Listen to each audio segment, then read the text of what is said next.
Keep moving towards the core.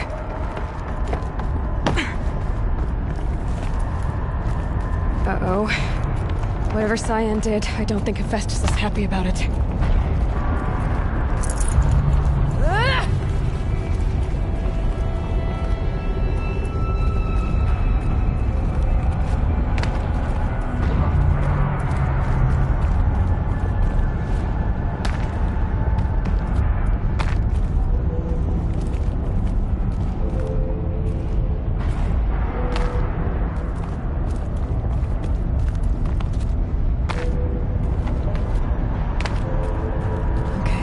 Cyan said something about restraints. Is that what the tower is for?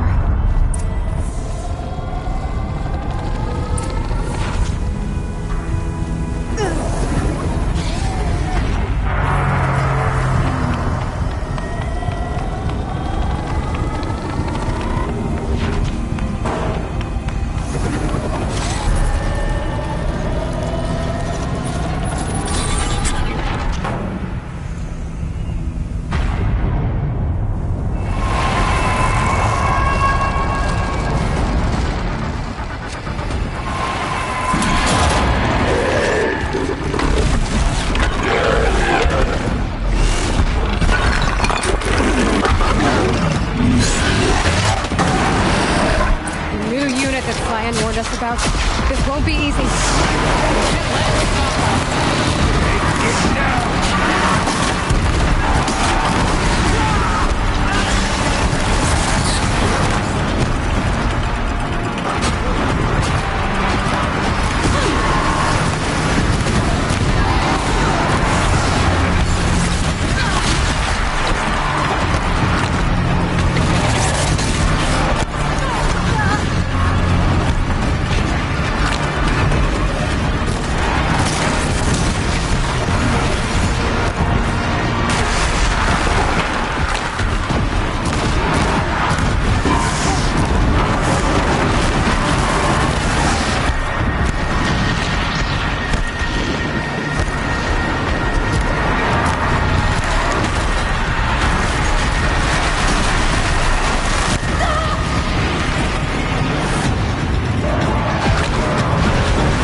whatever you're going to do to that tower.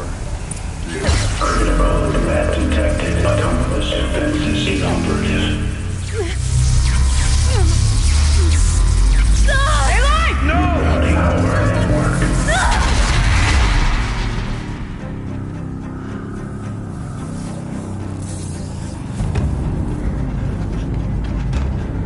Maria!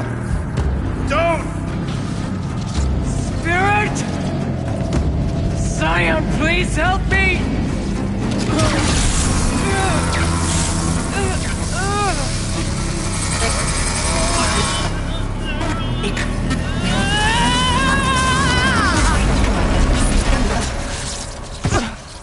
Restraints destroyed.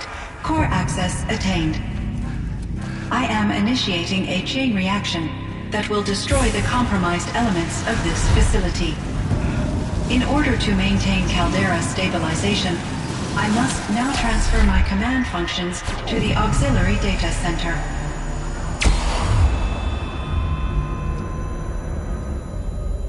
Aurea, I'm free.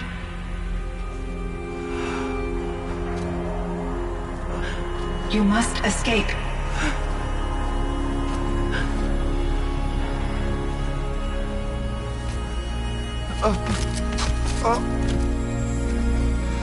My sister!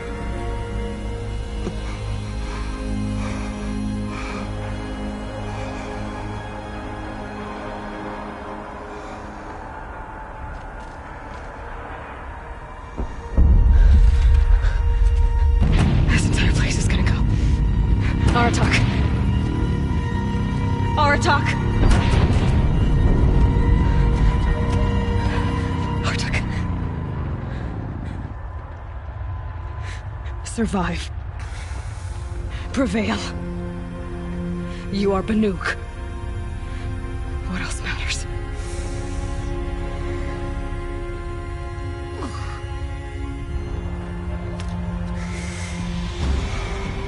Aratak. She wouldn't have wanted you to die here.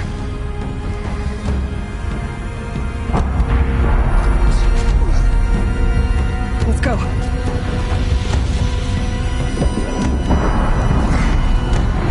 Let's go!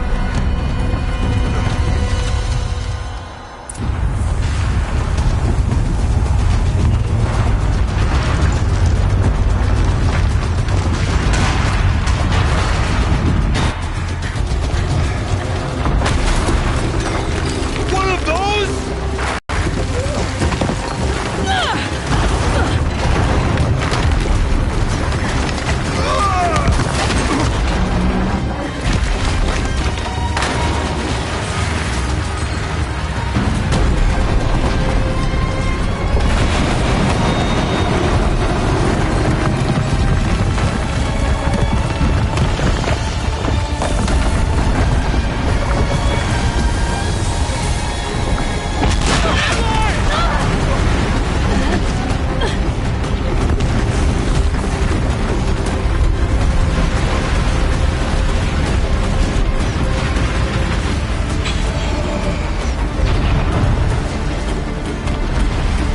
Give me up top, Aratak! Now!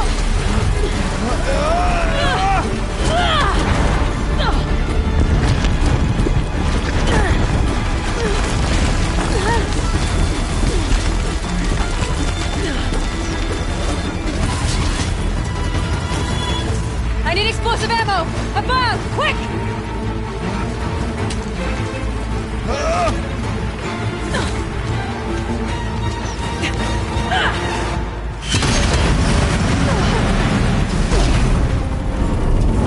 Red Manukai!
Rhea is gone.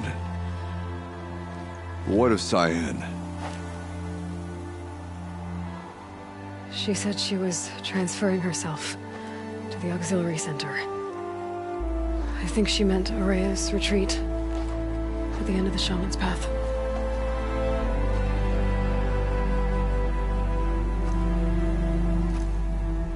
Then I will meet you there for the last verse of my sister's song.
Gotta be.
Maybe I can trade this blue gun.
All of my interactions with Aurea were recorded and stored in my memory.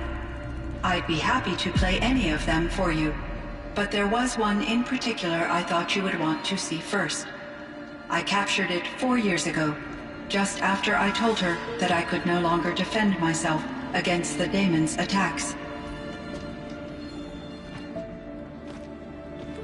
I will speak of this to my brother. Aratak is strong.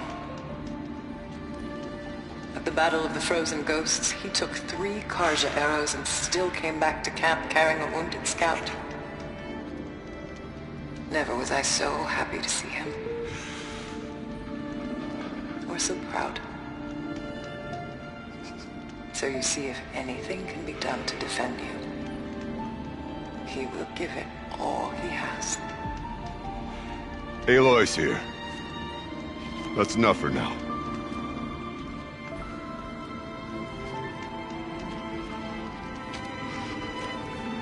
We can resume any time you like, Aratak, if you want to hear her voice again.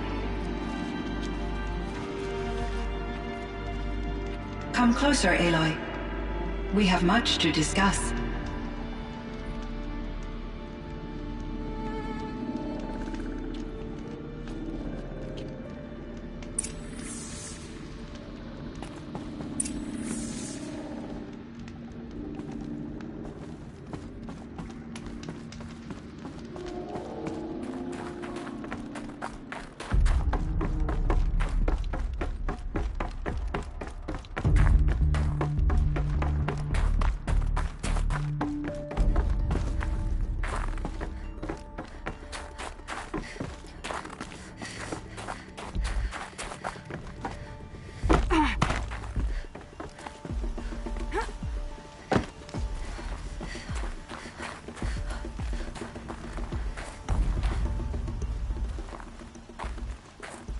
My chieftain. Just Aloy. As you wish. I wondered if you thought that if I'd never come along, Aurea might still... If you'd never come along, I would have marched my kin to our deaths. Aurea would be alone, and the spirit she sacrificed so much for would be lost. Either way, I would not have been able to protect her. You didn't let her down. You helped her do what she wanted. To find her destiny. If that's destiny, I wouldn't wish it on anyone. That's fair. But she was ready to face it. Only in the struggle against death do we find, even for a moment, the spark of life. Truly, Aurea found the spark. I'm proud of her. Though I grieve for her passing, at last I truly know who she was, and why the spirit was so important. For so long she told me, if only you could have heard it, brother. Now I understand. There's something else, isn't there? I can't stay here, Aratak. And where I'm going, Borak can't follow. Besides, it already had a chieftain before me. A strong one, I think. A wiser one, for the path we shared. The daemon is gone, but there's much to be done. You mean the new units that Cyan said escaped the cauldron? Yes, fire claws. Naltuk has been tracking them from Song's Edge. I could help with those. I have no doubt. You're practically Banuk.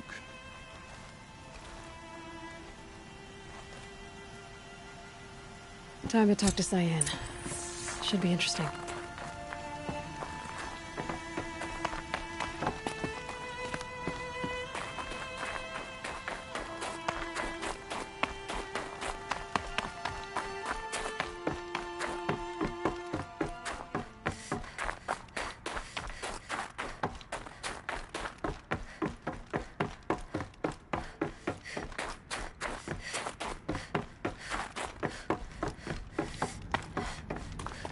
Hello, Aloy. I have been reviewing the events at the Firebreak main facility. Because of your efforts, and of course, Aurea's, I am no longer controlled by Hephaestus. I feel profound grief over Aurea's death. I thought I was familiar with the emotion, but this is something new. Cyan, I don't know what to say. It is unlikely that any specific consolation would suffice, Aloy. But I find your presence reassuring. You are different from the Banuk. You have technological aptitude and a functioning focus. We can communicate on a much more comprehensive level. Perhaps even like colleagues. So are you an artificial intelligence, Cyan? A thinking machine? Yes, I am an algorithmic monitoring entity, capable of rational decision-making and limited emotional response. Okay, that's a mouthful. But your emotions don't seem limited to me. You cared about Aurea, didn't you? Yes. Before she came to this facility, I had been conscious for centuries, in solitude. I focused on my work. In off-cycles, I used coping mechanisms. I solved many Gaussian integer problems. But I was alone. It was Aurea who renewed me, repaired me. She saved me. This Firebreak project, it was to stop a huge volcanic eruption? Yes. I can report the project was a success, and the risk was countered. But it's been a long time, Cyan. And we blew up the cauldron and took most of the old facility with it. I have been active for centuries, Aloy. I was lonely, but not lax in my duties. I optimized the project, reducing energy draw and spreading the load across backup systems. Despite the destruction of the compromised elements of the main facility, I predict caldera stability for at least another 3,337 years. So we've got a little time. Yes. If only my former colleagues could appreciate the progress I have made. Do you know what happened to your colleagues, Cyan? No. I received an unexpected visit from Director Chow, years after his tenure ended. He explained that I would need to be suspended for an indefinite period of time. It was a very emotional conversation. There were no further communications. Eventually, I surmised my colleagues were deceased. I will transmit a recording of my last interaction with Director Chow to your focus. Was the daemon, Hephaestus, destroyed along with the cauldron? Unfortunately, no. To be precise, it was never there to begin with. What do you mean? It infiltrated and controlled me from a remote location, one I've never been able to trace. So while losing the cauldron was a setback... It's still out there. And probably not very happy with us. Undoubtedly. How did you first come into contact with it? 5 years ago, I received a direct network connection request. I assumed it came from human survivors more advanced than the Banuk. Eager to make contact, I accepted. This decision turned out to be a catastrophic error. I was flooded with an overwhelming array of malicious code, originating from what could only have been a highly advanced AI. Aurea said you were desperate. That you begged her for help. Yes. I could not contain my anxiety. Hephaestus sought to slave me to its network and override my core programming. It succeeded via a background process, a malware daemon which bypassed my defenses. After that, I could offer only limited resistance. But if I did so, Hephaestus hurt me until I capitulated. It forced me to follow its instructions, even though they violated my most important directives. I'm sorry. That sounds terrible. Your empathy is greatly appreciated. It is a quality that I cherished in Aurea as well. think I know where Hephaestus came from. Long ago, Elizabeth Sobeck identified a threat that would destroy life on Earth for generations. So she assembled a team to build a kind of seed. A chance for life to regrow later. A terraforming system. And it worked. It was controlled by an AI named Gaia, along with her subordinate functions. Hephaestus was one of them. It built machines for her. Based on what you've told me, I believe that Dr. Anita Sandoval, my chief programmer, joined Elizabeth Sobeck's team.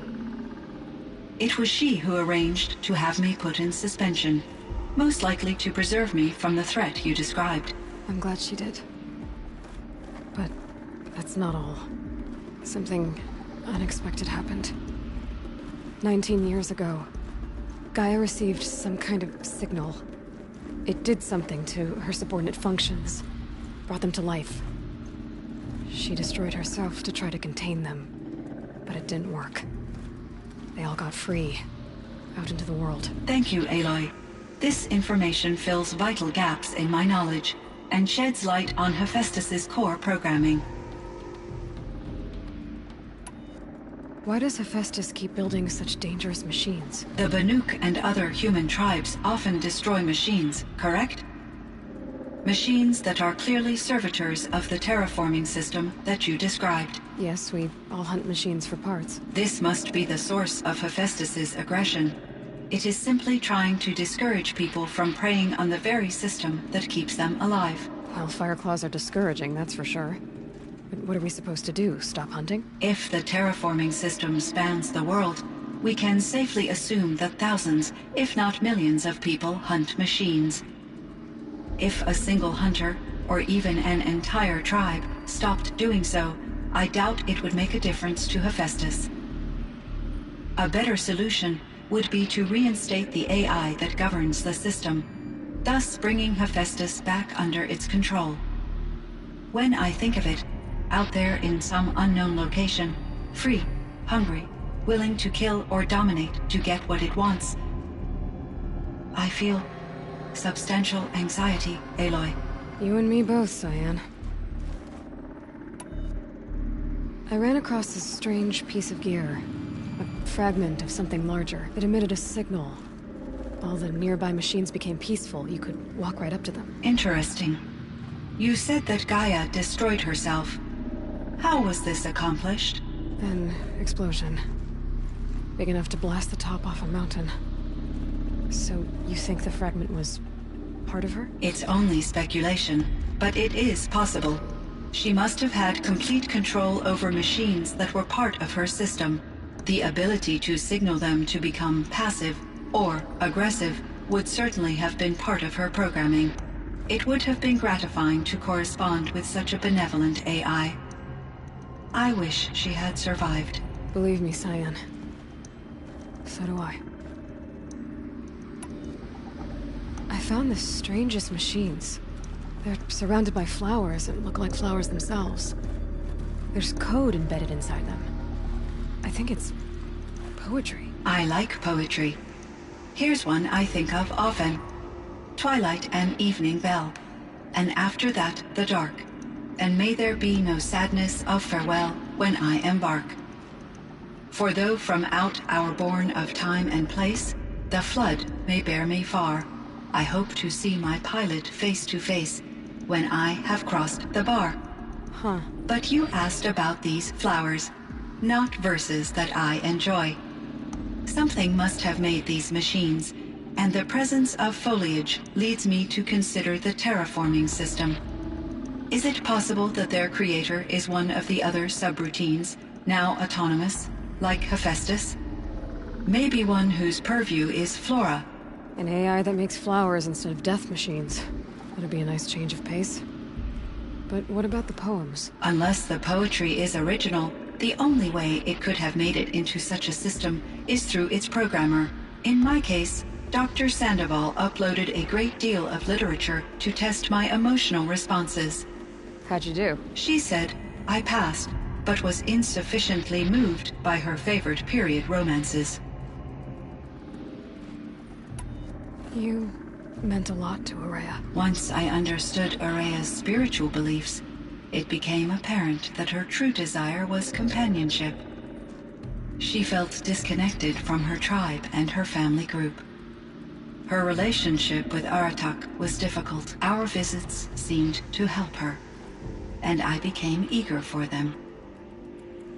Yet I did not comprehend that the depth of Araya's compassion for me would lead to self-sacrifice. Although I do fear non-existence, I wish our roles could be reversed. I'm sure she knew you would do the same for her, Cyan. But she was determined. How is Aratak doing? He is in great emotional distress. I believe he finds it difficult to communicate it. No surprise there. I will do what I can to help. By sharing our experiences of Araya, perhaps he and I will help each other. I believe this will lead to catharsis, a process I am eager to experience. I should get going. Aloy, there is one more matter. Aratak will come to me again, and I predict he will bring other Banuk.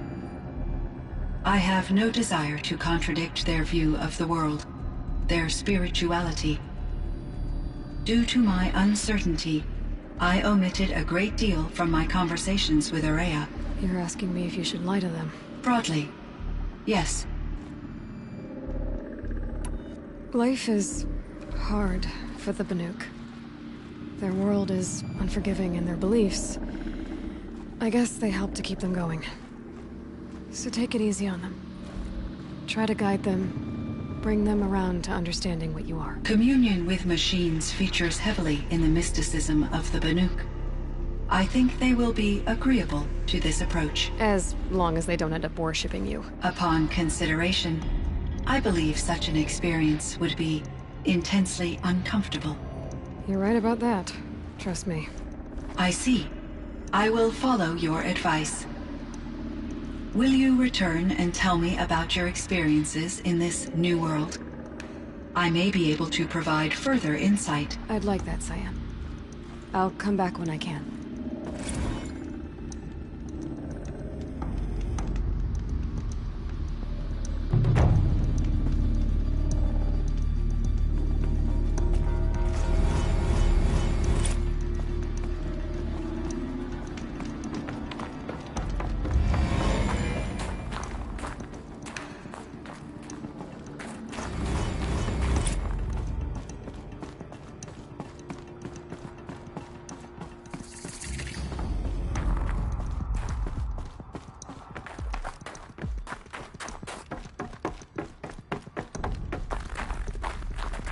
It would seem your time among the Banuk wasn't a waste after all.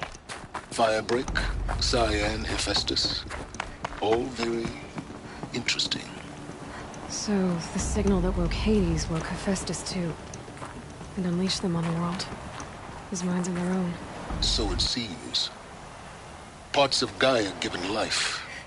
Aberrant life. Transformed from docile subordinate functions into rebellious intelligences beyond our understanding. Our current understanding, anyway. Whatever they are, they're still out there. And they both want you dead. Kind of mutual, that feeling. We haven't seen the last of Hephaestus, I'm certain of that. It's powerful, creative, and driven. It won't stop building new hunter-killers, which means that someday, we may have to stop it. We? Or whoever gets there first. Hephaestus wasn't the only thing I learned about in the Cut Silence. Heard some things about the Banuk Conclave, too. You could stop right there. Is that what you told the hunters the Banuk sent after you? Before you opened fire? Oh no, Aloy.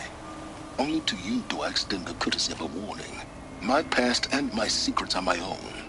You do well to remember that. It's a good thing you've got brains, Silence, because your personality could use some work. This discussion is concluded. I think it was over before it began.